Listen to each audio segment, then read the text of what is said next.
Much of northern Ukraine is in ruins following Russia's failed push on the city of Chernihiv. Russian forces have now abandoned the region as they focus on the east. Clarissa Ward shows us the trail of destruction left in their wake. This is what remains of Russia's presence in much of northern Ukraine. A hastily abandoned camp by the roadside, just 30 miles in from the Belarusian border, where soldiers dug in and prepared for their advance, their foxholes still littered with their rations. So this is where it looks like they were doing their cooking. You could see some onions, coffee, some water, some cans over there. But what's so striking walking around this camp is that it's just a mess. It seems there was a total lack of discipline. Around the corner in the village of Chernish, Ludmila Stepanovna tells us residents hid their valuables as Russian forces looted the area. 5 weeks they were staying here. Tanks were all around us. At night they would shoot at the houses with machine guns, she says. But praise God they didn't touch us. As the Russians continued their lightning offensive down to the city of Chernihiv, their tactics grew more brutal. Faced with stiff resistance on the ground, they doubled down on bombardment from the skies. Ukrainian soldier Bogdan Verbitsky shows us what is left of the village of Novoselivka, just outside Chernihiv. The scale of the destruction is jaw-dropping. Not a single house is untouched. Bogdan explains that this was the final push to get into the city. So he's saying that this was a Ukrainian position.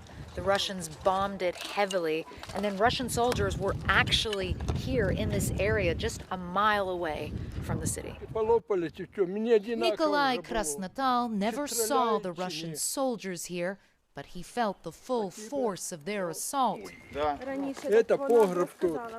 This is my cellar, he says. He tells us his nephew was sheltering from the bombardment there when it took a direct hit. Pinned down, Nikolai was forced to bury him in a shallow grave in the garden. We put a cross and covered it with a shield so the dogs wouldn't dig him up, he says. I feel such hatred for Putin. I want to tear him apart. I lived for 70 years, but I never saw a beast like this. Many here fear they haven't seen the last of him. On a destroyed bridge, an emotional Tatiana and Svetlana are returning from their first visit with their parents since the war began. They're worried they may not see them again. We don't know if the Russians will come back to the village where my parents are, Tatiana says, and this is so scary. In the end, Russia's offensive in the north was a failure, but the scars of its assault remain deep, and the prospect of a return to normalcy still seems far away. Clarissa Ward, CNN, Chernihiv region, Ukraine. Well, joining us now live from Dnipro, Ukraine, is Dr. Joanne Leo. She's a physician with Doctors Without Borders. Good to have you with us. I know you've been very busy, and I'm grateful you're taking the time to speak with us. I know you've been seeing horrifying scenes at the train station hit by the Russian airstrike, and your team has been working at that train station. What can you tell us?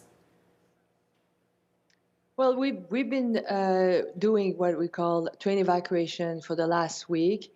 And then a few days ago, we were at the very same train station evacuating patients coming from other locations, a little bit more north and south from Kramatorsk towards the west. So the idea that what we're doing right now is taking and offloading hospitals who are closer to military operation to more safer places in the western part of the country.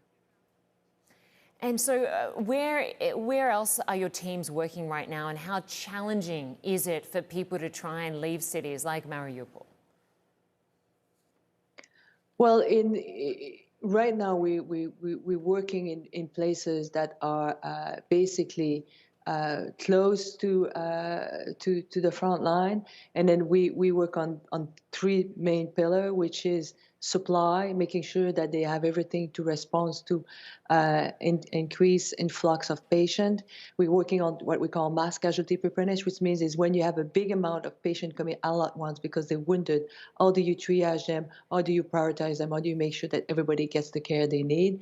And then the third part is working on evacuation, medical evacuation of wounded and medical people to a safer place to make sure they have a continued, I would say, healthcare management.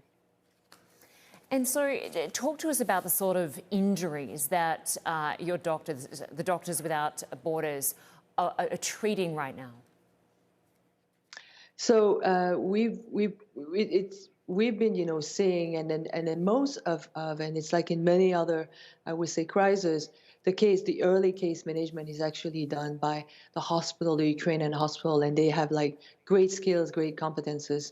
So, but what we've been seeing on patients that we are evacuating is a lot of them has been injured, especially the first transfer we did from fleeing Mariupol. So they had blast injury and they had gunshot wound, but mainly blast injury, which created what we call fracture, open fracture of limbs, lower limbs or upper limbs, and then some of them as well had some trauma to the abdomen. So those patients were stabilized, and then we transfer them once they are stabilized to another facility for continued care. And Dr. Liu, I understand the trains that are helping to evacuate people from the east to the west have an ICU unit on board that some of your doctors are working on. Can you describe what happens on these trains in these ICU units? Well, no, for the time being, we have a medicalized train that is giving medical care and nursing care, but not yet intensive care unit level. So what we are able to do now is to transfer a patient who's been injured or we have medical pathology that are stable. You have to understand and appreciate that the journey to bring from east to west is at least the very minimum of 20 hours of train transport. And then we do hope that in the next few weeks, we're going to get our intensive care unit trained who will be able to transfer patients who are less stable, meaning that they might need oxygen, they might be ventilated, or they might have needs for support for blood pressure. And no doubt it must be crucial to utilise the local resources in each city and town. How does your team collaborate and work with local hospitals and the railway? So this has been a fantastic collaboration, and we're very grateful that we have an amazing relationship with the railway, I would say, a company here who has been basically basically putting together a medicalized train for the medical evacuation. That's one thing. But as well, we've been in close relationship with the Ministry of Health and the different hospitals, because when we decide on evacuation of patient, we're talking with the sending hospital. We go there and we triage patient together, and then we come up with a list of patients that can sustain the travel of 20 hours on the train. And as well, we're in communication with the receiving hospital, who's going to basically ensure continued care to those patients. So this has been working very well, and it's been well organized, and we're grateful for this collaboration.